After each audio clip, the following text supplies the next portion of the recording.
Ooh, that's bright. Okay, so there, now you can see.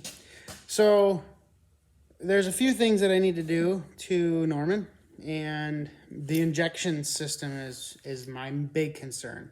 But there's a couple other things that I need to work on. My power steering started leaking, and it's something that I really only notice if I have like a hard crank on it.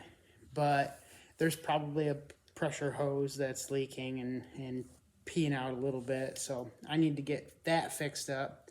And then on our last big road trip, the fuel gauge on the dash quit working. So I don't know if it's a sending unit problem or if it's a gauge problem, but I have a whole nother parts truck, so I don't mind swapping parts around, even now if it's just to see what part is bad. So I might just pop the gauge cluster out and pop it into the other truck and see if it turns back on.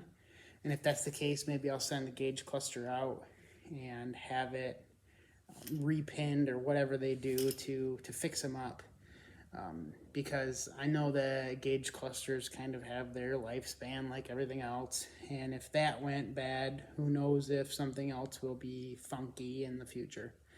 Or it could have been that my transfer pump or transfer tank overfilled the tank. I don't know, maybe it broke the float lever off. So there's a lot of options. Anyway,